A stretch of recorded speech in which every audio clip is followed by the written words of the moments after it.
Now, I am so honored to introduce the person we are all here to welcome. The leader we need in the White House to take our country forward. Please join me in welcoming our next president and our incredible Vice President, Kamala Harris. Freedom, I can't move. Freedom, cut me loose. Yeah, freedom, freedom, where are you? 'Cause I need freedom too.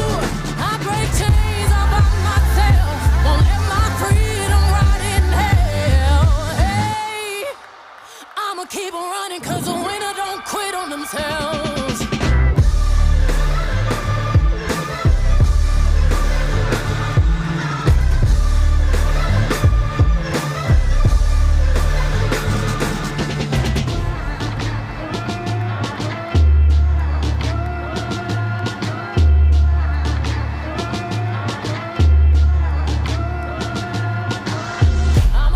I'ma wade through the waters till the tide don't move. I'ma ride through your borders. Call me bulletproof. Lord, forgive me, I've been running blind and true. Can we hear it for Karen?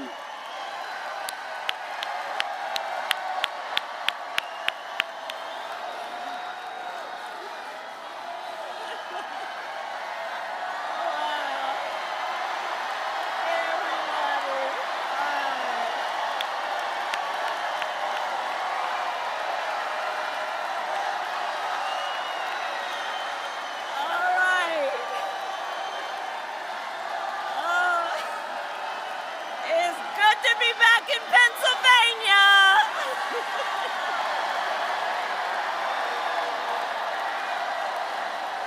Hey, everybody.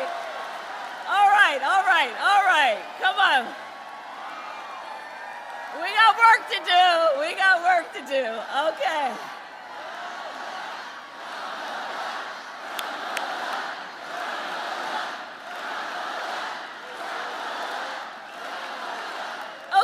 Okay. Thank you, everybody. And I want to thank all of the leaders who are here. Thank you all for taking time out of your busy lives to be here this evening. And for all of us to be together. Can we hear it for Senator Fetterman? Your next state attorney general, Eugene DePasquale. Mayor Schember. Bob Casey, who could not be here tonight because he's out doing what he needs to do to get reelected to the United States Senate.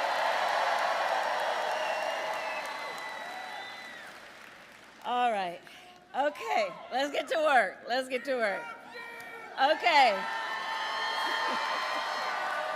Okay, so here's the thing, Pennsylvania, we got just 22 days until Election Day.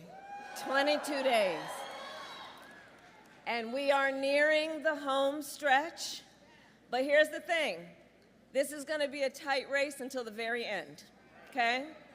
We are the underdog. We are running like the underdog. We have some hard work ahead of us. But here's the thing also, we like hard work. Hard work is good work. And with your help in 22 days, we will win. We will win. We will win. We will win. We will win. We will win. And here's why. Because this election is about two very different visions for our nation. One is focused on the past, and ours focused on the future.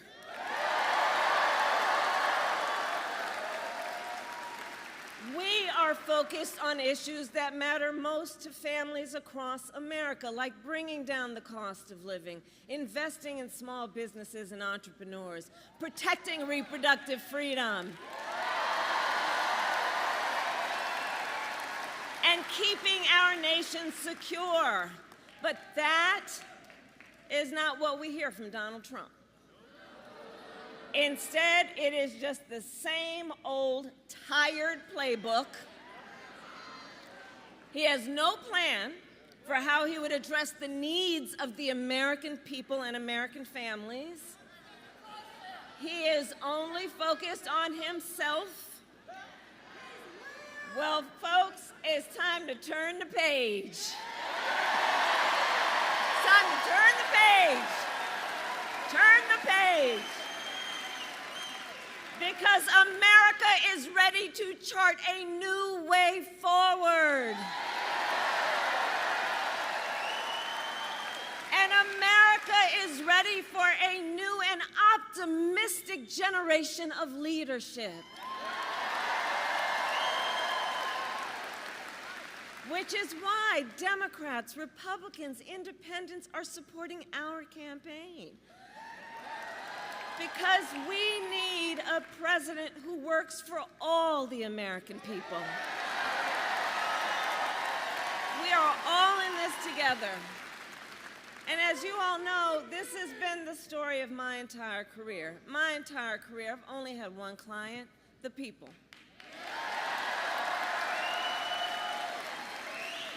As a young courtroom prosecutor, I stood up for women and children against predators. As Attorney General of California, I took on the big banks, fought to deliver $20 billion from middle-class families who faced foreclosure.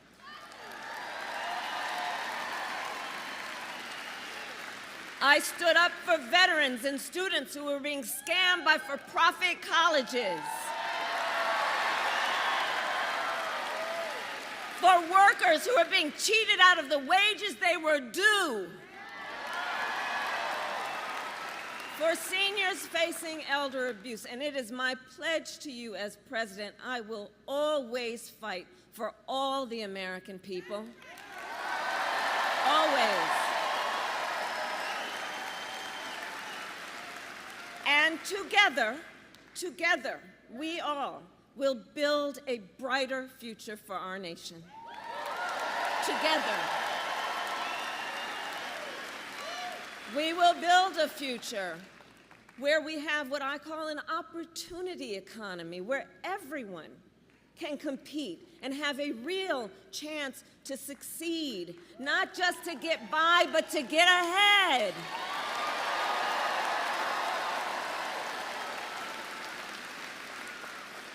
Under my economic plan, and by the way, you know, so dude wants to talk about his plans, which really are about cutting taxes for the richest people. Please do check out the Wall Street Journal or Goldman Sachs or the 16 Nobel laureates or Moody's, who have all analyzed the plans and said mine will strengthen the economy, his will make it weaker.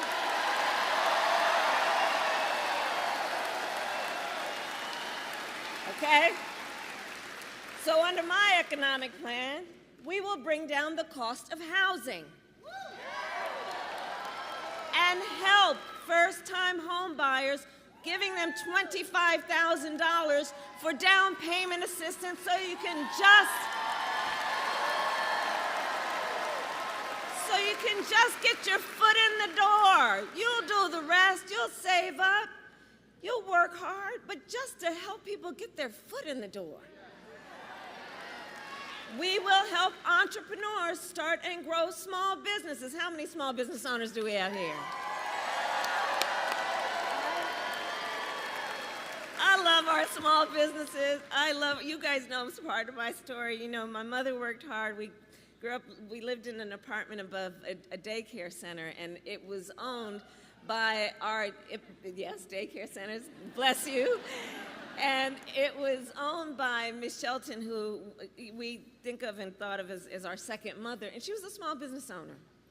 And Miss Shelton She was like all of you who do this work. You are business leaders, but you are community leaders. You are civic leaders. You mentor, you hire locally. I love our small businesses. Small businesses are part of the backbone of America's economy.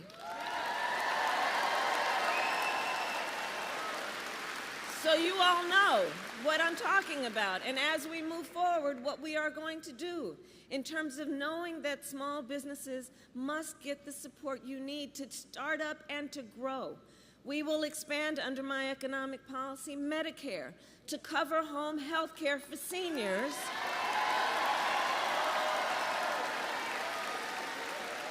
So more seniors can live at home with dignity. And like so many of my priorities, it is born out of a personal experience.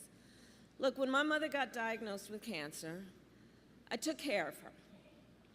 And for any of you who have taken care of someone, a senior in particular, you know what that's like. And it's about trying to cook something for them that they might enjoy eating. It's about trying to make sure that they have something that they can wear that won't irritate their skin, right? It's about trying to, from time to time, find a way to just bring a smile to their face or make them laugh. It's about dignity. It's about dignity. It's about dignity.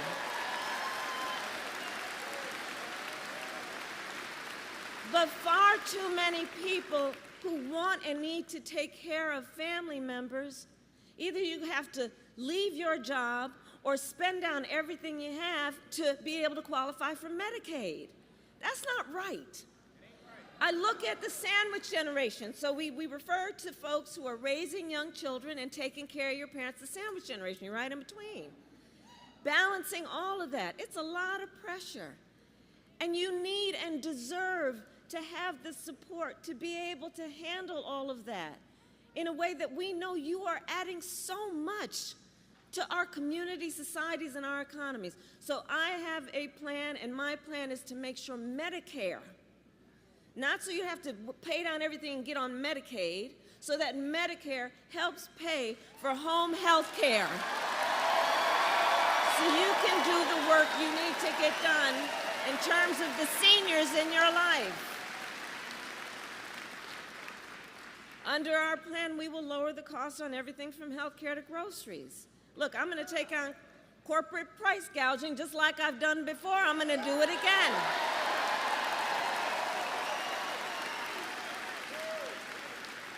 And give a middle-class tax cut to 100 million Americans, including $6,000 during the first year of your child's life.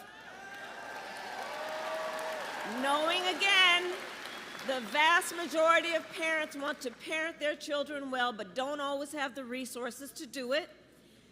And so by expanding the child tax credit, that helps a young family buy a car seat, buy a crib, do the things in that so fundamental stage of their child's development, just to get them on the road to what they desire and want to do. And we all benefit from it. We all benefit from it.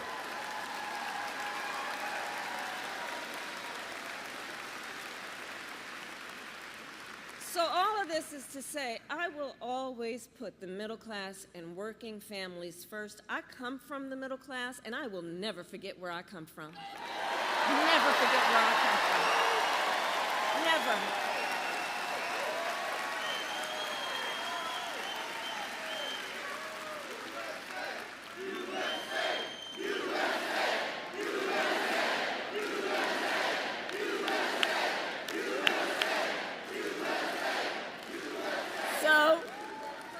So I just outlined for you a little bit about my plan. Now let's talk about Donald Trump.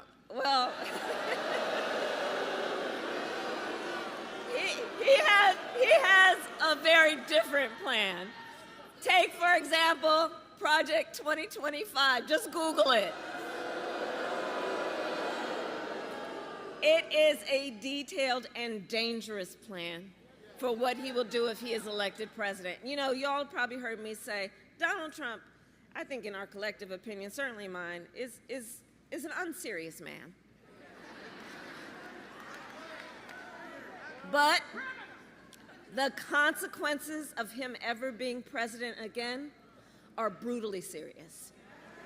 Brutally serious. So on Project 2025 in his plan, Donald Trump will give billionaires and corporations massive tax cuts like he's done before, cut Social Security and Medicare. The plan on that end is to get rid of the $35 cap on insulin for seniors, to make it easier for companies to deny overtime pay for workers. You got to read the plan. I mean, the fact they put it in writing is a whole other thing to be discussed. And he plans to impose what I call a Trump sales tax, a 20% tax on everyday necessities, which economists have measured will cost the average American family more than $4,000 a year. And on top of all of this, Donald Trump intends to get rid of the Affordable Care Act. And he has no plan to replace it. You guys watched the debate. Right. He has, quote, concepts of a plan. Concepts. But seriously, think about it in all seriousness. He's going to then threaten health insurance coverage for 45 million people based on a concept? The seriousness of this cannot be overlooked. Think about that, taking us back to a time we all remember when insurance companies could deny people with pre-existing conditions. You remember what that was? Well, we are not going back. We are not going back.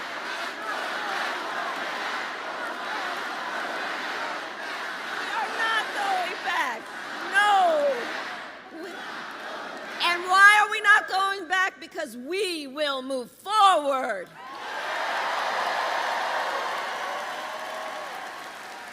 Because ours is a fight for the future. And it is a fight for freedom.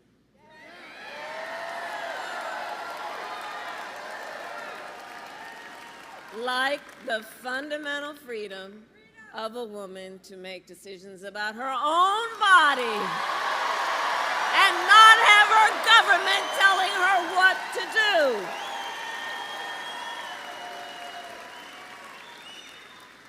And we all remember how we got here. Donald Trump hand-selected 3 members of the United States Supreme Court to overturn Roe v. Wade, and they did.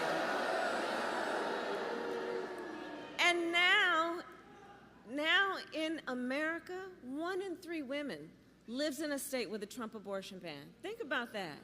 Many of these bans have no exceptions even for rape and incest, which is saying to a survivor of a crime, of a violation to their body, that you have no right to make a decision about what happens to your body next? That's immoral. That's immoral. And let us agree, one does not have to abandon their faith or deeply held beliefs to agree the government should not be telling her what to do. Not the government. No. If she chooses, she will talk with her priest, her rabbi, her pastor, her imam, but not the government telling her what to do. Not a bunch of folks up at a state capitol telling her what to do, as though she doesn't know what's in her own best interest and they know better. Come on. And it is my pledge to you, when Congress passes a bill to restore the protections and reproductive freedom nationwide, as President of the United States, I will proudly sign it into law. Proudly sign it into law. Yes, I will. Yes, I will.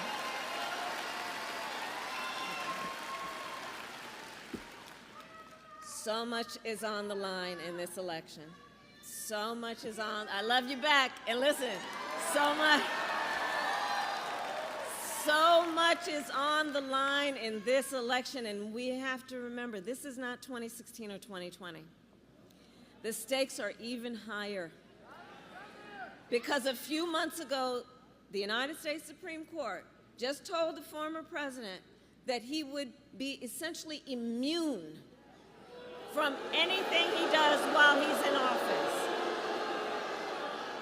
Now, just imagine Donald Trump with no guardrails, right? He who has vowed, if reelected, that he will be a dictator on day one,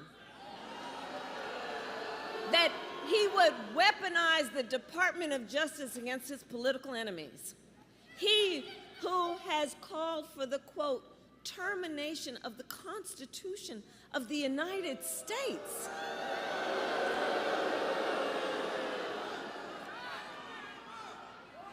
Well. So hold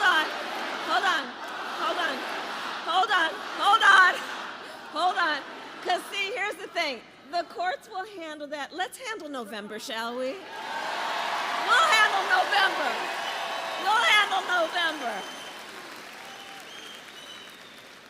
And we are clear. Look, anybody who says they would terminate the Constitution of the United States should never again stand behind the seal of the President of the United States. Never again. Never again. Never again.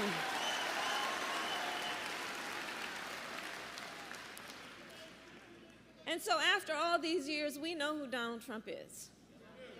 He is someone who will stop at nothing to claim power for himself. And you don't have to take my word for it. I've said for a while now, watch his rallies. Listen to his words. He tells us who he is. And he tells us what he would do if he is elected president. So here tonight, I will show you one example of Donald Trump's worldview and intentions. Please roll the clip. The worst people are the enemies from within. The enemy from within. Those people are more dangerous, the enemy from within, than Russia and China. These people should be put in jail the way they talk about our judges and our justices. Now, if you had one really violent day, one rough hour, and I mean real rough. I think the bigger problem are the people from within. We have some very bad people. We have some sick people, radical left lunatics. And I think they're and it should be very easily handled by, if necessary, by National Guard, or if really necessary, by the military.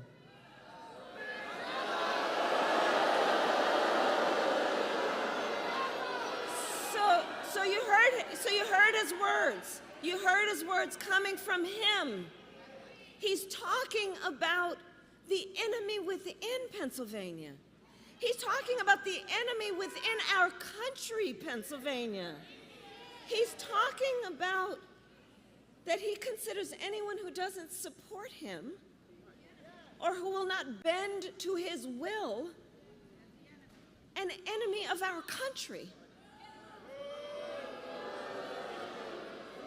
It's a serious issue. He is saying that he would use the military to go after them.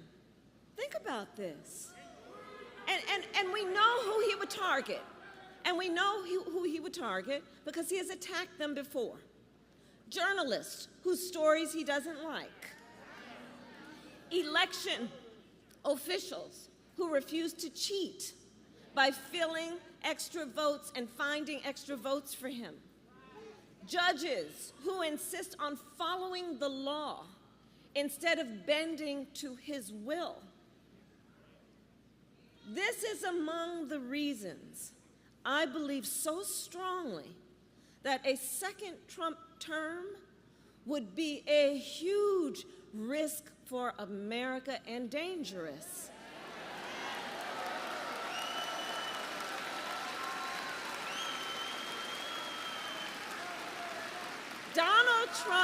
Donald Trump is increasingly unstable and unhinged.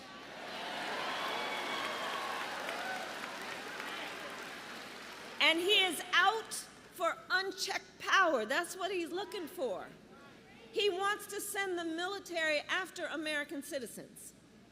He has worked to prevent women from making their own health care decisions and threaten your fundamental freedoms and rights, like the freedom to vote, the freedom to be safe from gun violence, the freedom to breathe clean air and drink clean water, the freedom to love who you love openly and with pride.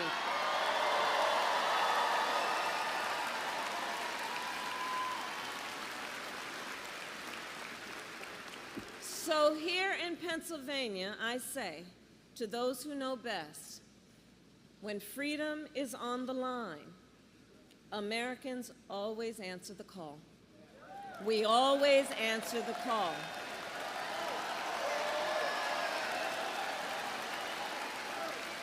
And in this election, vote.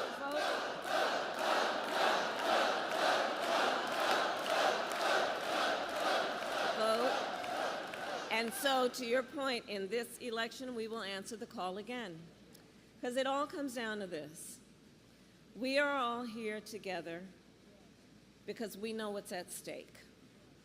And we are here together because we love our country. We love our country. We love our country.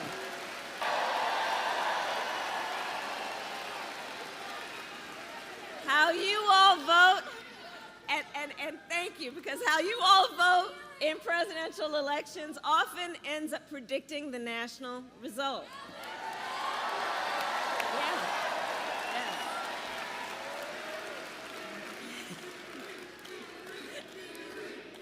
The chant is eerie. Eerie.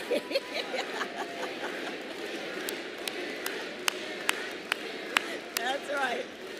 And so in Erie County, you can vote early in person at the Erie County Voter Registration Office from now until Tuesday, October 29th. And so now is the time to make your plan to vote. And if you have already received your ballot in the mail, please do not wait. Fill it out and return it today or tomorrow, but please get it out. And remember, the deadline to register to vote in Pennsylvania is Monday, October 21st. So if you or anyone you know has not yet registered, now is the time, because, look, the election is here. And we need to organize, we need to mobilize, we need to energize folks, and we need to remind everybody that their vote is their voice, and your voice is your power. And are we ready to fight for it? And when we fight, we win. God bless you, and God bless the United States of America. Thank you for watching Noble Black News, where we strive to bring you the real stories and perspectives that truly matter. If you found this video insightful, don't forget to give it a thumbs up, share it with your community, and leave your thoughts in the comments below. We'd love to hear from you. Make sure to subscribe and hit the notification bell so you never miss out on our latest content. Together, let's continue to uncover the untold stories and celebrate the achievements of the global Black community. Stay tuned for more powerful stories. Until next time.